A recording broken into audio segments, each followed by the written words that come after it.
극동방송과 함께하는 가정예배 임재.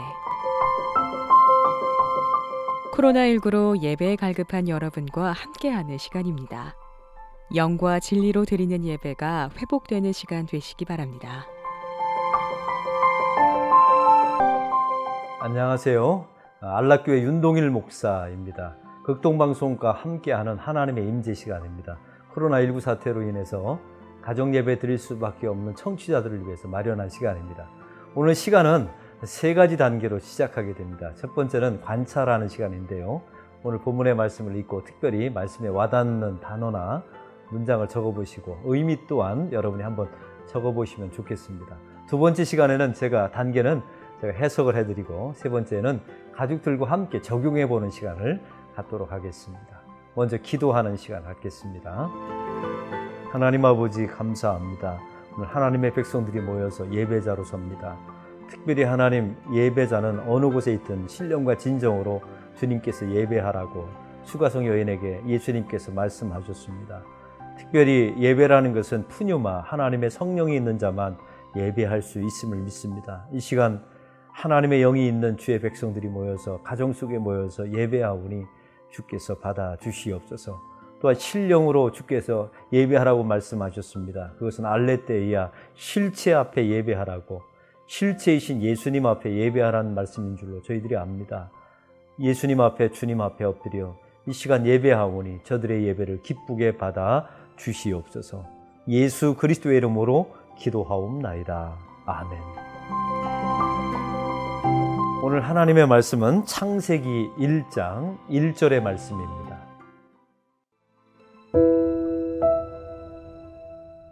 태초에 하나님이 천지를 창조하시니라. 창세기 1장 1절 말씀입니다.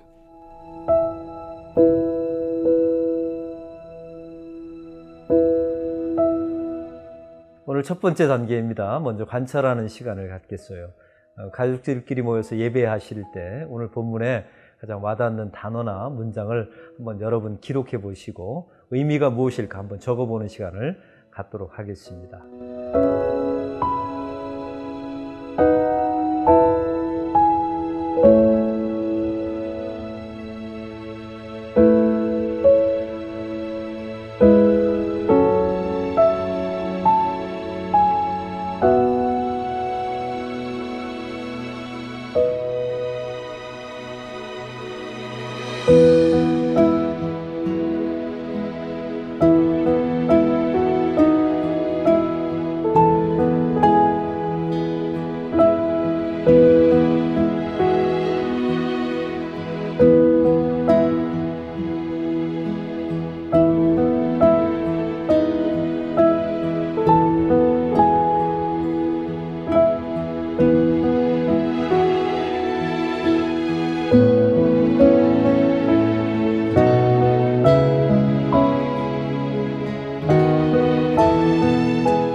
오늘 말씀은 창세기 1장 1절의 말씀입니다. 제목은 창조하신 목적이 있습니다 라는 제목의 말씀입니다.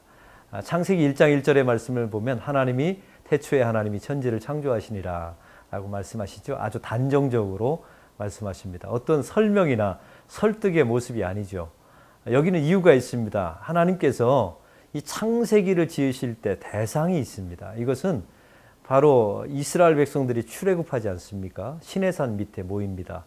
그들이 모세가 십계명을 받으러 시내산에 올라가게 되고, 이런 과정 속에서 이스라엘 백성들을 위해서 하나님께서 주신 성경이 창세기이면서 또 1장 1절의 말씀입니다.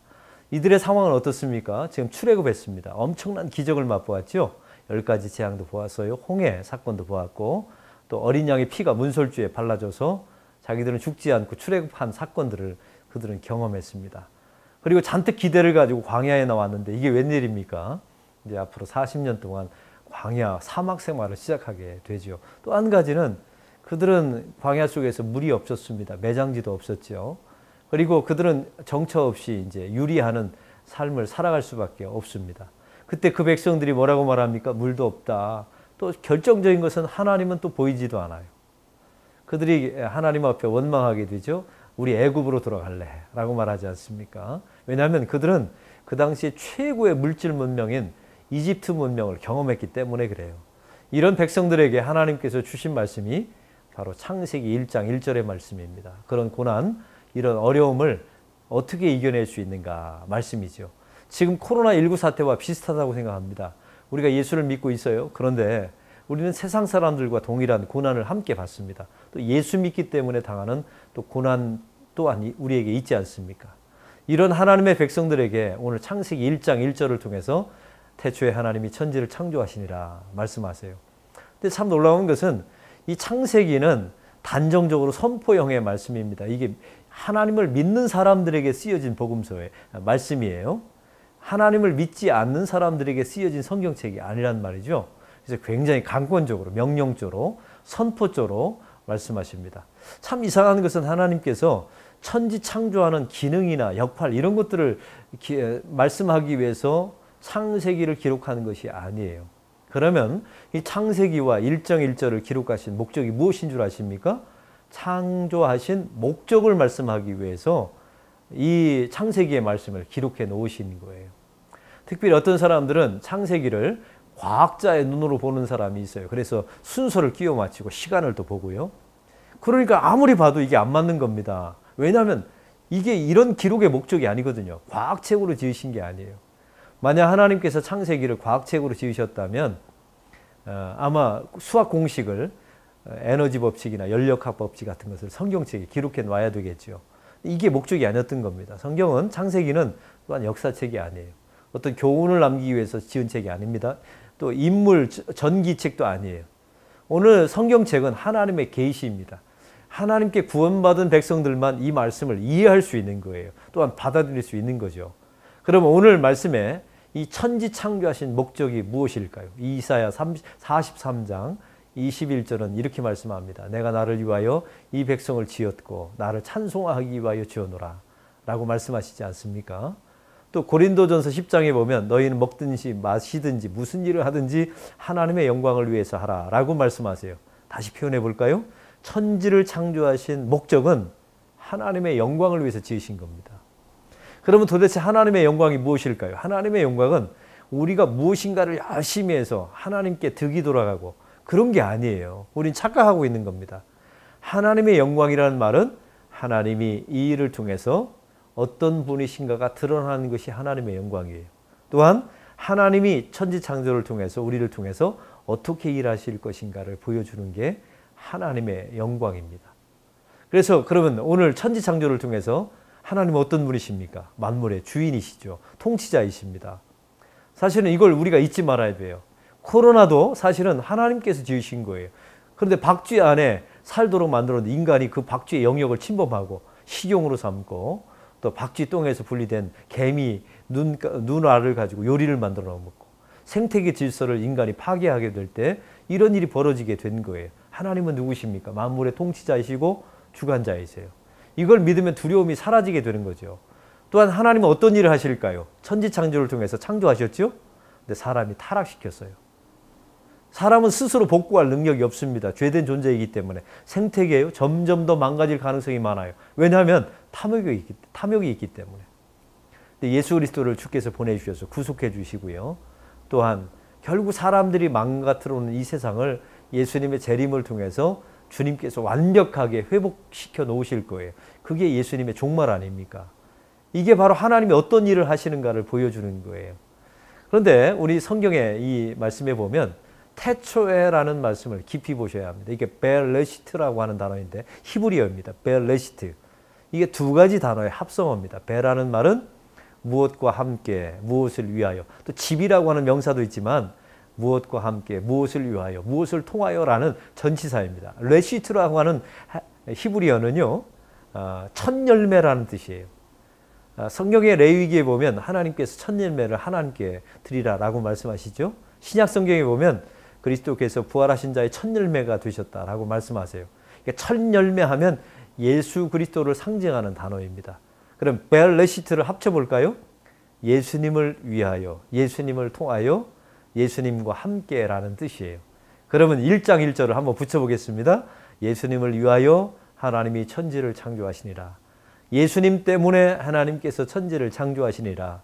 예수님과 함께 하나님이 천지를 창조하시니라. 이 말씀이 되는 거예요.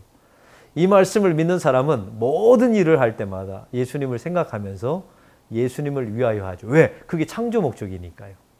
이런 사람들이 결국 두려워하지 않고 근심하지 않고 이 코로나 사태를 잘 이기게 됩니다. 우리의 생명 또한, 생명의 이 만물의 모든 것 또한 하나님이 통치자의 힘을 잊지 않고 두려워하지 않고 사는 오늘 하루가 되기를 소망합니다. 오늘 말씀의 느낌과 깨달은 점을 한번 적어보시고요. 해야 될 것 한 가지, 또 하지 말아야 될 것 한 가지를 한번 적어보는 시간을 갖도록 하겠습니다. 가족들끼리 오늘 말씀의 느낌을 좀 나눠보셨으면 좋겠어요. 또 가족들이 흩어져 있으면 카톡방을 개설해서 또 이 말씀의 의미와 적용점에 대해서 한번 나누어 보는 시간을 갖겠습니다. 기도하겠습니다. 이제는 우리 구주 예수 그리스도의 은혜와 하나님 아버지의 극진하신 사랑하심과 성령님의 감화감동하심에 주님 앞에 엎드려 창조의 목적은 하나님의 영광을 위한 것이요, 하나님이 이 일을 통하여 어떻게 어떤 분이신가가 드러나고 어떻게 일하실 것인가를 드러내며 예수님을 위하여, 예수님 때문에 예수님과 함께 모든 일을 감당하면서 두려워하지 않기를 소망하는 하나님의 백성들을 위해 이제로부터 영원까지 함께 계시옵기를 간절히 축원하옵나이다. 아멘.